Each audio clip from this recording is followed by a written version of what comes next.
When it comes to Hollywood, some actors are lucky enough to get to hang out on lavish historical set pieces on shows like Outlander, while others get to perfect their craft in gorgeous contemporary living spaces like in Scandal. And then there's where actress Laura Prepon got to spend the majority of her working day. For the longest time, it was on a set that recreated the shag-carpeted basement area on That 70s Show. And from there, she moved on to spending 16 hours a day on a set made to resemble a woman's penitentiary for Orange is the New Black. In these videos, we don't reveal any addresses, and even though I've done a house tour of my own place, please do not show up at any private residences because it's not safe for anyone. So, is it any wonder that when she finally earned enough money to buy her own place, that Laura made sure it was something she could truly enjoy? Even when she's renting a place temporarily to live in, Laura chooses to stay in a series of gorgeous apartments in whichever city that she happens to be shooting. She explained to Architectural Digest, "I always lease furnished spaces, but I'm very picky about them. I like European flair. When I'm not shooting, I'm writing or working on a script, so I need my apartment to creatively stimulate me. I can't live in a cookie-cutter apartment with 4 white walls. It would literally drive me insane." Not being able to deal with living in your basic, everyday apartment means that her home base had to be similarly dolled up. So, Laura bought herself an incredible residence to return to in LA whenever she was in town. Purchased back in 2001, she formerly took the time to showcase this house on MTV's Cribs, alongside, of all people, Jason Segel. With 5 bedrooms, 4 baths, 3 acres of land, and yes, even 3 horses, you could say that Laura's original ranch-style house had a little bit of everything. Outside of these horses, the layout of Laura's early 2000s home is probably not all that different from yours. Walking through the front door, you'll immediately be greeted on the right-hand side by a gorgeous dining room setup that's the definition of country chic. Through a side door exiting that room, you'll discover Laura's favorite spot of all, the kitchen. This uniquely designed culinary space boasts an impressive built-in appliances, a butcher block center island, white cabinets,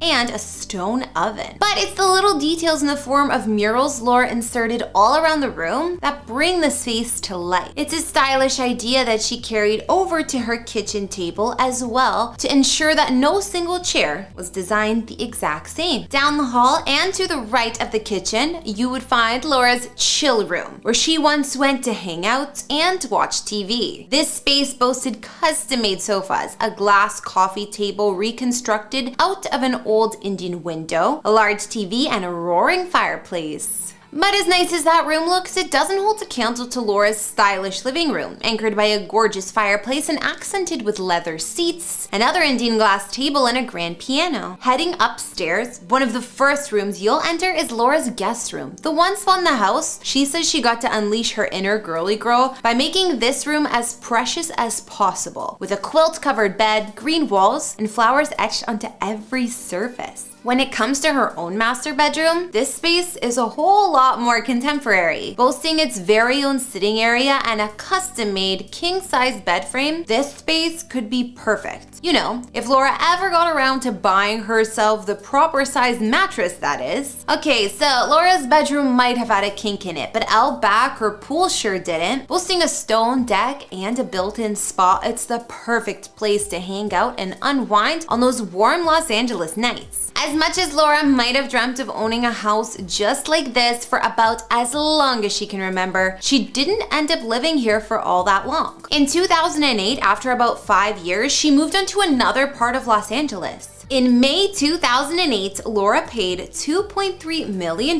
for a home in the popular LA neighborhood of Los Feliz. Built in 1947, this home would be extensively updated throughout its lifetime, and by the time Laura moved in, it came equipped with 3 bedrooms, 4 baths, and right around 2,900 square feet of space in a single-story residence. The home was all but invisible from the street, set behind imposing driveway gates and a wall of foliage. Walking through some carved wood gates set between a pair of stone elephants leads to an open and enclosed courtyard that encapsulates the property's Balinese modern sanctuary vibe that Laura was trying to cultivate.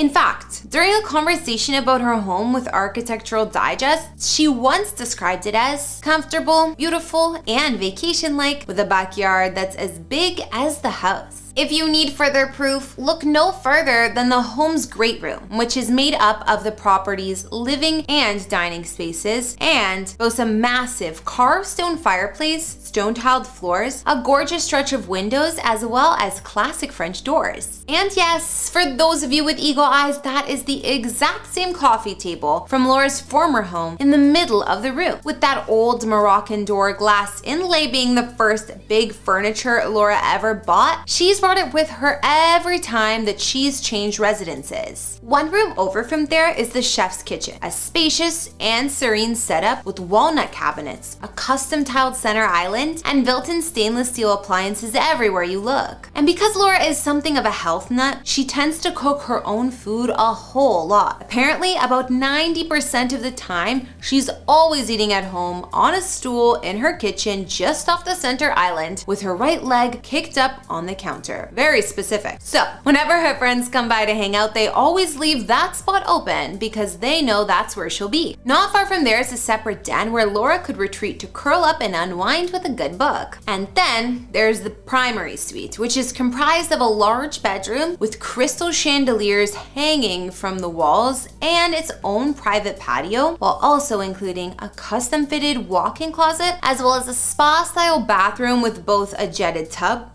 and a steam shower. Of course, no Los Angeles property is perfect unless it comes with some sort of luxurious outdoor spaces. And in this case, Laura might not have had any horses, but she does have a few covered patios, give way to a huge brick terrace with a centralized water feature. And just above a slender patch of tree-shaded lawn is the home's swimming pool and spa, which is set into a sunny clearing in the midst of tropical greenery and an open-air poolside cabana equipped with a half bathroom as well as a tiled outdoor shower. All in all, it's a pretty stylish place, no? And guess what? A few years ago, you could have actually rented this place out fully furnished. In the mid-2010s, Laura decided to lease her longtime home while she was renting a place in New York and filming season after season of Orange is the New Black. All you needed was about $16,000 a month to afford the place. Ultimately, however, Laura decided to move on from this house after getting married to fellow actor Ben Foster in 2018, and she listed the property in the fall of that year for $3.65 million. It would take a few months, but in March 2019, she found a buyer willing to shell out just under $3.2 million. Since then, reports suggest that Laura and Ben had found a new home in her husband's home state of Massachusetts, though they've actually done a very good job of keeping their new property off of the internet. Probably because these two want to raise their kids in the comfort of as much privacy as possible. I will say this though, if you ever head on over to Laura's YouTube channel, you'll get non-stop access to her home kitchen, painted in calming shades of white and forest green, where she's constantly churning out one recipe after another to keep you guys eating as healthy as possible. All right, everyone, that is gonna bring this house tour to a close. Thanks so much for watching today's video, and before we head off, consider answering the following question. If you had enough space in your family home to include a spot for one farm animal, which kind would it be? Let me know if you're as horse crazy as Laura Prepon is in the comments down below. For me, it's very hard to choose. I mean, I love alpacas and those mini horses too. Maybe I would get both. Also, don't forget to like, subscribe, and turn on those notifications to make sure you never miss an episode. My name's Kara the Vampire Slayer. Follow me on Instagram to chat, and I'll see you all in another house tour. Bye!